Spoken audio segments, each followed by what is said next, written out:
Professor, agora eu quero fazer uma pergunta baseada ainda nessa nossa discussão da especialização, da atualização. Uma coisa que eu acho até interessante para você que está nos assistindo aí, que pode estar aí no final da sua faculdade ou recém-formado, que é um ponto que eu vejo muito em debate com os meus colegas. Você terminou sua graduação de engenharia civil, e aí? O que você vai fazer? Né? Óbvio, todos nós queremos alcançar um bom emprego, mas às vezes você precisa se capacitar ainda um pouco mais. Existe aquele dilema muito forte, eu vejo nos alunos, entre fazer uma especialização, fazer um mestrado ou fazer até uma segunda graduação. Como é que você enxerga isso no mercado para aquele que quer se inserir, que quer buscar uma oportunidade? Qual o conselho que você daria? O mercado, ao longo do tempo, mudou muito. Né? Quando eu me formei, eu achava que era engenheiro, sabia tudo. E eu podia ficar o tempo que fosse necessário e eu ia praticar, eu ia ver a parte prática, operacional. Eu confesso que passando uns 2 ou 3 anos, eu percebi que eu tinha carência de algumas informações, aí fiz o curso de engenharia de segurança, eu sou formado em engenheiro de segurança também, e comecei a, digamos, na própria empresa, a atuar, montando a CIPA, fazendo outras coisas do gênero que na época já estava sendo exigido, inclusive pela legislação, trabalho e tudo mais. E aí eu comecei a perceber que não havia uma possibilidade de continuar só com o que eu tinha aprendido sem dar uma progressão. Então, na prática, eu comecei a dar umas aulas, mas no sentido de eu estudar, porque o sujeito que dá uma aula, ele é obrigado a estudar aquilo que, de alguma maneira, ou ele não aprendeu, ou ele deveria ter aprendido e tem que correr atrás do prejuízo. E fixa muito bem, né? E aí, o que aconteceu com isso? Eu comecei a dar aula numa série de colégios particulares, à noite, e fui ampliando, digamos assim, o universo de conhecimentos, até que chegou num certo ponto em que eu percebi uma coisa, que aquele período de carência que nós tínhamos, digamos, formados nos anos, como eu, nos anos 70, e você esperava 1 ano, 2 anos, 3 anos, 4 anos, agora você tinha que esperar alguns meses, e eu diria que no presente seriam algumas semanas entre você estar atento, porque existe uma mudança, uma velocidade muito grande de conhecimentos e novos ensinamentos. Então, eu diria que alguém que se formar hoje, lamento, vai ter que ser estudante o resto da vida.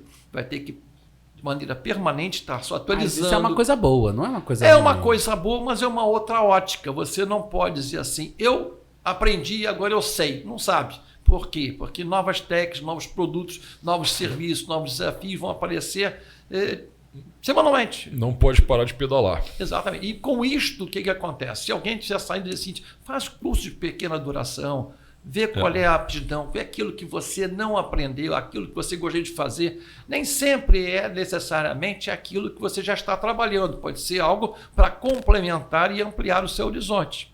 Agora, às vezes o indivíduo, digamos, procura fazer algo que é um troço idealista.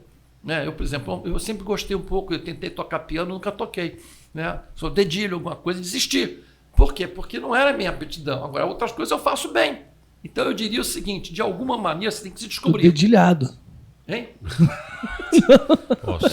E de alguma maneira você começa, em algum momento, a se superar, a ter um nicho de mercado em que você vai ser competente. Então, se alguém tem que fazer, faz curso de curta duração, em seguida faz uma especialização, porque o indivíduo às vezes quer fazer um mestrado, e o mestrado é muito acadêmico, é muito de pesquisa, é muito de contribuir, de repente, com alguma coisa que você não tem, às vezes, aptidão, porque você acaba se ilustrando ou copiando o que o orientador faz, ou o que alguém teve sucesso, ou que você achou interessante, e não é a tua praia, vamos chamar assim. E aí depois você segue ou não esse tipo de situação. Eu posso afirmar uma coisa, eu passei para a FRJ porque o Collor levou meu dinheiro e eu, de repente, tinha dinheiro, tinha capital, mas não tinha nada o que fazer. Então, eu fiz um concurso para a FRJ, já dava aula na faculdade particular, e, de repente, passei. Fui ser professor auxiliar de ensino, o primeiro da lista, o mais baixinho. E aí, de repente, eu cheguei lá e perguntei, mas o que se faz?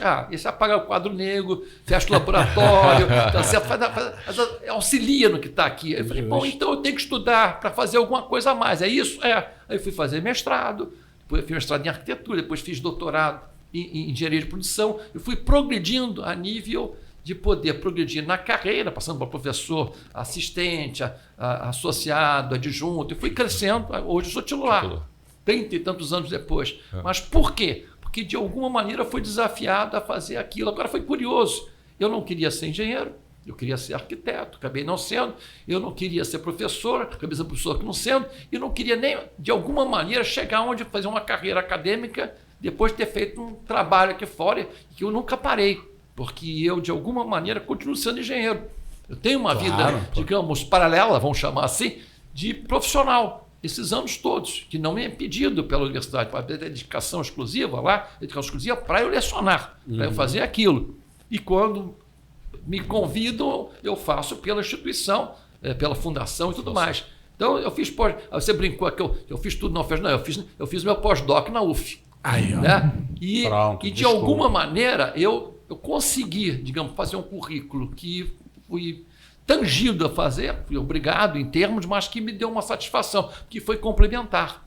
Engenheiro civil, eu tinha feito construção civil, depois fiz estruturas, depois fiz arquitetura, mestrado, depois fiz doutorado em produção, depois em seguida fiz pós-doc na parte de produção civil, e aí fui ampliando. Com isso me permitiu duas coisas.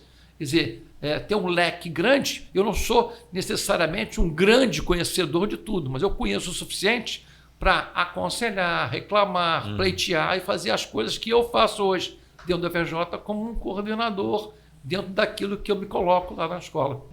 Esse foi mais um corte do Inova Rio, com os melhores momentos do que aconteceu nesse nosso episódio com esse convidado. Se você gostou, curte e acompanha o episódio inteiro nesse link que está aparecendo aqui do lado. Não deixa de curtir, comentar e seguir a gente em todas as redes sociais. Inova Rio, o seu podcast, o nosso podcast de engenharia e inovação.